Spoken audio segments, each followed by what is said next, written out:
কখন বুঝবেন আপনার ইবাদত কবুল হচ্ছে কিনা? যখন দেখবেন আপনার ইবাদতের প্রতি দিল টানা শুরু হয়েছে। সুবহানাল্লাহ। ইবাদত করতে না পারলে, নামাজ আদায় করতে না পারলে অস্থিরতা শুরু হয়েছে। আপনার দিল রাতের ঘুম নষ্ট করে তাহাজ্জুদ পড়ার জন্য লোভ অনুভব করছে। 10 জনের সাথে আর আগের মতো বসে আড্ডা দিতে ইচ্ছে করবে না। কোথাও বদনাম করতে তো ইচ্ছে করবে না, শুনতে ইচ্ছে করবে না। যখন আপনি দেখবেন আপনার কলহল থেকে নিজেকে কেমন যেন একটু একা একা করে ফেলতে ইচ্ছে করতেছে, বুঝবেন আল্লাহর রহমত আপনাকে ডাকা শুরু করছে। আয় বান্দা আয়, আমার রহমতের ভিতরে আয়, আমার রহমতের চাদরের ভিতরে আয়। যখন আপনার ভিতর আল্লাহর রহমতের ছায়া আসা শুরু করবে, তখন আপনার এই চোখ যেদিকে সেদিকে তাকাইতে ইচ্ছে করবে না। দেখলেও ভুল করে অটোমেটিক আপনার অজান্তে চোখটা নিচু হয়ে যাবে, আপনি বুঝতেও পারবেন না। আপনার এই জবান দিয়ে কাউকে পচা মন্দ কথা বলা তো দূরের কথা, কাউকে একটা কথা বলার আগে আপনার এই ঠোঁট 10 বার ভাববে তার অন্তরে আঘাত লাগবে না তো, সে অপমান হবে না তো, সে কষ্ট পাবে না তো। এই জবান আপনার অটোমেটিক কন্ট্রোল হয়ে যাবে। আর যদি ভুল করে বলা হয়েও যায়, আপনার দিলের মধ্যে একটা তুফান শুরু হয়ে যাবে। ওই মানুষের কষ্টর চাইতে 3 গুণ কষ্ট আপনার এখানে অনুভব হওয়া শুরু করবে। যখনই দেখবেন এরকম কিছু নিদর্শন আপনার ভিতরে আসা শুরু হয়েছে, আপনি চোখ বন্ধ করে রবের দরবারে সিজদায় চলে যাবেন। আল্লাহ ওয়া ইবাদুর রহমান আয়াতের নিয়ামত তুমি আমাকে দেওয়া শুরু করেছো, এবার আমি যেন সেটা আরো বাড়াতে পারি এবং ধরে রাখতে পারি, সে দয়াটুকু তুমি আমাকে করিও। সুবহানাল্লাহ। যেই কয়েকজন আমাকে ভালোবাসেন, আবদার করে একটুটুক বলবো, জীবন একদিন আছে, একদিন জীবন থাকবে না। পৃথিবীতে কত নিঃশ্বাস নেওয়া মানুষ, কত স্বপ্ন আশা বুকে বাঁধা মানুষ আজকে কবরে শুয়ে আছে নিতর দেহ। কার কবর কোথায় নিজের রক্তের অনেক মানুষও হয়তো কবরস্থানের কবরটা চিনতে পারে না। একদিন আপনাকে আমাকেও সেভাবে পৃথিবী ভুলে যাবে।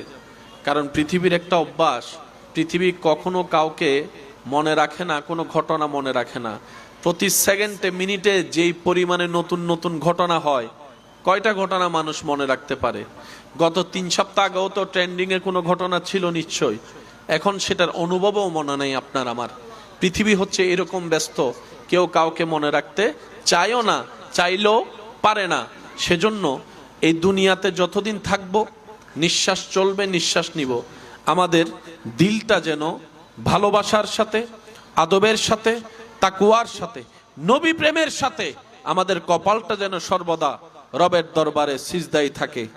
যদি আপনি আমি দিলের সেই ভালোবাসা নিয়ে, দিলের সেই ভক্তি শ্রদ্ধা নিয়ে মাথাকে যদি রবের দরবারে সিজদায় ঝুঁকাতে পারি, দুনিয়াতেও কল্যাণ নিশ্চিত, আখিরাতেও ইজ্জত নিশ্চিত। সুবহানাল্লাহ।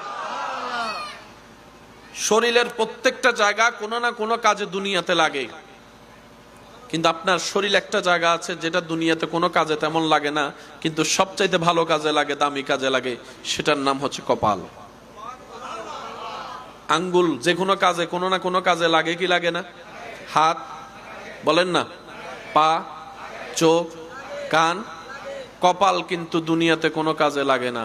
কপাল লাগে রবের দরবারে সিজদা দিতে।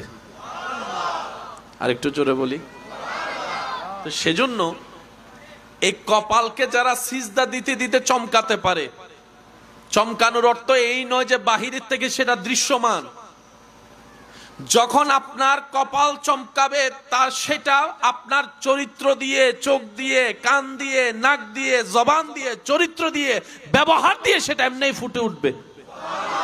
সেজন্য আমরা সাধারণ মানুষ লক্ষ টাকা দিলেও নিজের দলে মানুষ বিরাতে পারি না, কিন্তু আল্লাহর ওলিদের জীবনীতে দেখবেন মানুষ স্বইচ্ছায় আল্লাহর ওলিদের প্রেম সাগরে ডুব দিয়ে যায়। রবের দয়া কাদের উপর? ওয়া ইবাদুর রহমান আল্লাযীনা ইয়ামশুনা আলাল আরদি হাওনান, বিনয়ী যারা, রবের দয়া তাদের সাথে। সুবহানাল্লাহ। যে অন্যকে ক্ষমা করতে পারে, রবের দয়া তার সাথে। যে অন্যের দোষ গোপন রাখতে পারে, রবের দয়া তার সাথে। যে নিজে না খেয়ে অপরকে খাওয়ায়, রবের দয়া তার সাথে। যে অন্যের মুখে হাসি ফুটাতে পারে, রবের দয়া তার সাথে। যে অন্যের জীবনে শান্তি আনতে পারে, রবের দয়া তার সাথে। যে ঝগড়া মিটাই দেয়, রবের দয়া তার সাথে। যে অন্যের সাথে কথা কথা গোপন করে পেঁচ না লাগিয়ে সম্পর্ক সুন্দর রাখে, রবের দয়া তার সাথে যে অন্যের জন্য রাস্তা খুলে দেয়, রবের দয়া তার সাথে যে অন্যের জন্য পানি উন্মুক্ত করে দেয়, রবের দয়া তার সাথে, এক কথায় যে রবের সৃষ্টির প্রতি দয়া করে, রব্বুল আলামিন সেই বান্দার উপর দয়া করে। সুবহানাল্লাহ। এবার আওয়াজ দিয়ে বলেন, আমরা কি শুকরিয়া করার মতো করতে জানি? হিংসা যেভাবে করতে জানি, অন্যের ক্ষতি যেভাবে করতে জানি, ফ্যাঁস লাগাই বিয়ে যেমনে ভাঙতে জানি, জাদু টুনা করে অন্যের ব্যবসায় যেরকম লস করাইতে জানি, ভাই ভাইয়ের মধ্যে ফ্যাঁস লাগাই দিতে যেভাবে পারি, আইল কাইটা যেরকম নিজের জমিন বাড়াইতে পারি, ঘরের দুই বউয়ের মধ্যে ফ্যাঁস লাগাইয়া দুই ভাইকে আলাদা করতে যেভাবে পারি, আমরা সেভাবে শুকরিয়াটা করতে পারি না। একটু জোরে বলি, আমরা পারি না। যে না, আমরা অনেক কিছুই পারি, কিন্তু সেই পারাটা কাজের পারা হয় না। আমরা প্রশংসা করে উৎসাহ দিয়ে এগিয়ে দিতে না পারলেও বদনাম করে ডিমোটিভেট করে নামাইতে ঠিকই পারি।